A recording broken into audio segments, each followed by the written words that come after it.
How's it going, everyone? I hope you're having a bloody good day no matter where in the world you are today. In this video, I'm gonna dive into some Tom MacDonald, me versus you. I have listened to Tom MacDonald when he very first started out, some of his older stuff. I'm talking like 5-6 years ago, maybe more than that. I have just found out through my brother that he has changed his message to be a bit more thought-provoking. So he recommended this song here to me, which reflects on the political landscape in the United States particularly, which we all know is pretty volatile at the moment. So without further ado, I'm going to jump into it. I'm the one that you hate for making America great, and I'm the one who's trying to build back better. We ain't the same. Yeah, you're right. There's a difference. Y'all are woke and we're awake. What a joke. Does white privilege have something to say? Your president drove the country into the ground. The crime rate is through the roof. There ain't no jobs to be found. Inflation going up. My kids need food in their mouths. You put the fake news on every TV screen in my house. Hold up. Your president, a racist, homophobic, tried to overthrow democracy, and everybody knows it. He will... Holy shit, man. This guy's come so far with his rhyme structures and how he delivers himself. I remember his songs like White Boy and If I Were Black and stuff like that. It's come a long way, but you can tell he's studied his favorite artists, and the way he has constructed his bars is just woo!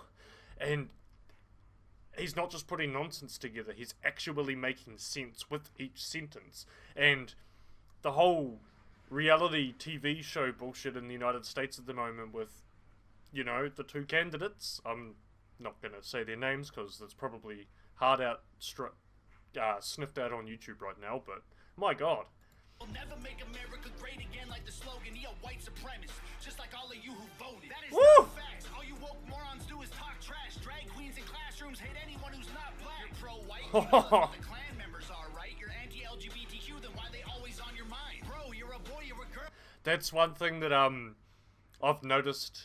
I know politics is a very, very sensitive subject on the internet, but one thing I've noticed in the odd time that I have bumped into information about either one of these candidates or either one of the two parties, you never know what's real and what's fake, like the information you presented. It's normally pretty biased, but what one party, whether it be left or right, accuses the other one of, they're normally guilty of themselves, that's, I suppose, there's a sort of an entertainment value there. Girls, stop playing stupid. You screwing up the youth, and all the children are our future. You don't care about the kids. Look at all the school shootings. You're pro-gun. It's your fault. Stop making those excuses. You think anyone who don't agree with you is just a bigot. You're a fascist. You're a Nazi. You just mad because you triggered. You're just jealous of the left. That's the crazy thing. Like the whole gun debate. I'm neither for nor against guns. I live in New Zealand. I have never even held a real gun with my hand, just a BB pistol. But it's not necessarily the guns that are the problem, it's the people that are wielding them. No matter what, even if you take guns away, people are still going to get guns. No matter what. You can change the law as much as you like. It might be harder to obtain them, but people are still going to get them. And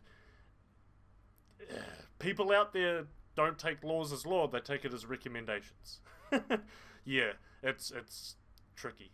Because we're progressive and we're winning. Now I'm tripping that you won the election because you rigged it. They put you on the left, they put you on the right, they tell you what to hate, then they tell you who to when it comes to them talking about rigging the election,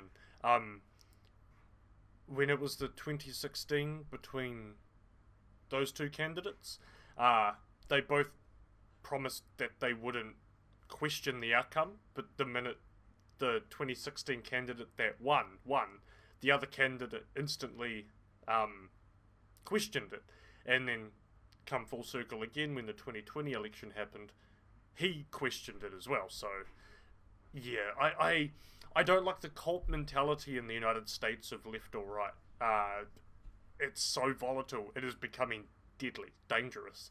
This November is going to be a very, very volatile time in the United States of America. It's actually quite terrifying to think about what might happen. You know, like anything could go down. You're screaming, screaming. They put you on the right, they put you on the left, they tell you who to hate, they do anything to get you. And I also like what he's getting at here is the corporate media. I remember 20 years ago, they would actually talk about things that mattered. Global stuff. International news would actually have insightful information. There's always been propaganda. That's sweet. They used to try, like, dress it up as news. Now, they don't even try anymore. It is just so blatantly left or right propaganda. They are programming through corporate media outlets people to hate, physically and mentally, passionately hate each other, and it's almost like it's fueled false flag attacks, and it's not just physical, like in-person attacks, like online. It's, oh man, I'm not American. I'm not educated well enough. It's just from what I've seen. But the way that the American people have changed due to their broadcast TV, like CNN or Fox or whatever, and just seeing how the Americans are at each other, it's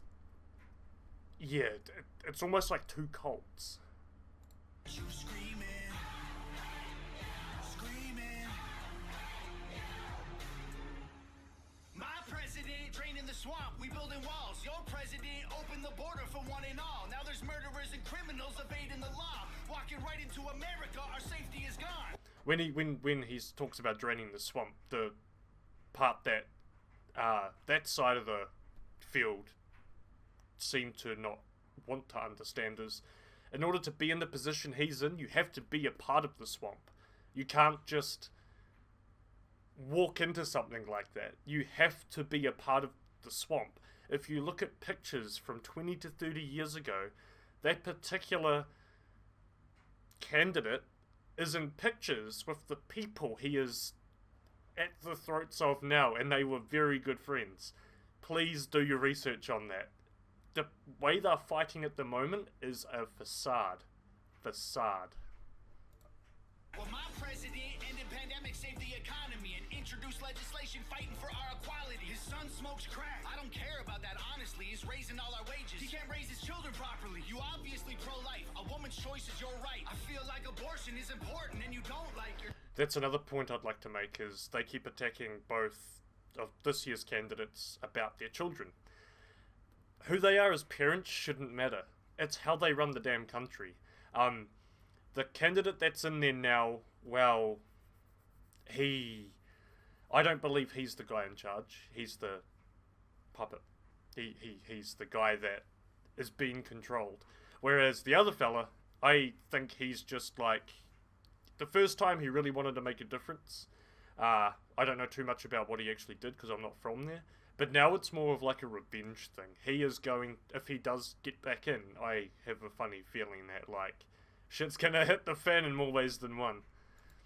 You're treating it like birth control. You're treating them like your wife. I said that all lives matter, and I also meant unborn life. You're so clever. Go ahead, make your little memes while we're bringing home the soldiers who were in the Middle East. Okay, you brought the soldiers home, but then you burned the flag and took a knee and left the men who fought for all our freedom homeless on the street. Damn! There'll be violence and riots until you Bible thumpers learn to fall in line and trust the science. We ain't ever backing down. Wow! Jesus. Okay, so this is another, just an observation that I've had. So, particular scientific outlets, back when that flu,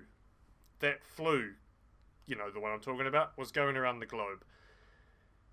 The conditions they set for us, the precedents that they set for us back then, like the distancing and the masks and all that sort of thing, the shots we had to take, it's coming out now that some of that stuff wasn't necessary, and it was almost like a test to see how easily we would conform, and my god, did we conform. From all you pedos and tyrants, the right is fighting the system, the left designed to divide us. And that Yeah! All you got is mean tweets, free speech, call the cops, dog, you... And order is chaos. Chaos brings order, and the easiest way to defeat a population is to divide it. You will never take out the United States of America with the military. It'll have to be done internally. And, well, it's clearly rotten at the core. It doesn't matter who's behind the desk in the Oval Office.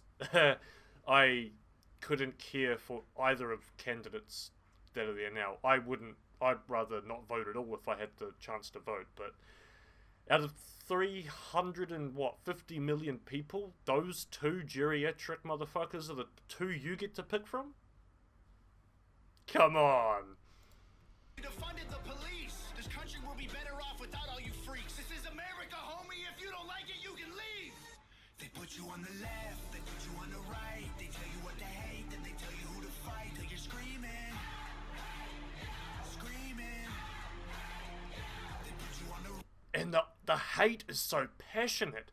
I have seen videos from like when people do lectures at universities and stuff over there. They're so passionate about their pronouns and the way they identify. I couldn't care how anyone identifies or the pronouns they want to use. If I respect you, like I just respect people by default. Everyone deserves respect, kindness. But what I don't like is, what I find hard to grasp is the people that want to choose to identify as something and expect people to respect that, but don't want to show the same respect back when, you know, it's a one-way street, and that's the kind of behavior that is pretty unacceptable if you ask me, especially on the TV and the stuff your kids get to see. It's teaching a younger generation that bad behavior is rewarded. right. They put you on the left. They tell you who to hate. They do anything to get you screaming, screaming. No president will ever give a damn about the truth. It don't matter who's the winner, cause the people always lose. No president will ever break the system from inside. It's a deep state plan dividing us into sides. It don't matter if you're left, right, black, white, red, blue, conservative or liberal, rich, poor, me, you, Republican or Democrat, old, young, mean, cool. They promise us our freedom, but then all we get is free doom. They Yep. put you on the left, they put you on the right. They tell you what to hate, then they tell you who to fight. I just, as an outsider from the United States, it's really heartbreaking to see, I don't know the names of the towns or the states particularly. There is a video coming from people over in the streets, in the middle of like a downtown area, just completely off the rails on narcotics or whatever they've taken, just left out there to rot. Homeless, the towns are falling apart, the inflation is absolutely mental, but the American government is more interested in sending money to the Ukraine to fight a proxy war. Also, the one in the Middle East. I don't know how many people critically think about what that money's actually going towards, but every time money is sent to one of those countries, it is money laundering. They are sending money to make extortionate amounts more of money, but it's not helping anyone, only the people that are arranging it. All that they have to do is go on a computer and click generate money, like a loan, and the money's there. That's why the United States is in so many trillions of dollars worth of debt. It's just greed from psychopaths, war criminals, that should be in prison, to be fair. I mean, if the average person like me or you were to do any of that stuff, we'd be in handcuffs in a jail cell for the rest of our life. But some people just seem to be above the law. You're screaming, screaming. They put you on the right, they put you on the left. They tell you who to hate, they do anything to get you screaming, screaming. Damn. The amount of passion in this dude's music. But the thing that I like about Tom MacDonald is, and I might be wrong about this, but I don't know any other rapper who actually goes to the depth of he does inside of his writing to explain his point. If you do know anyone else that has the same sort of thinking that this fella does, please put it in the comments below, because I'd love to check it out. I like thought-provoking music that springs to life new ideas, inspires, and is open to interpretation. Anything like that is just, it's soul food. But yeah, that was Tom MacDonald's Me vs. You, and if the rest of his music is becoming like this, I'm more than happy to join his Hangover gang for the ride. It's just, yes, quite inspiring that someone's actually got the balls to get on a song. I know he's an independent artist as well. He hasn't signed any labels because I guess that would be the end of his career, really. They'd want to shut that down pretty quick. But yeah, hope you have a bloody good day no matter where in the world you are, and until next time, peace!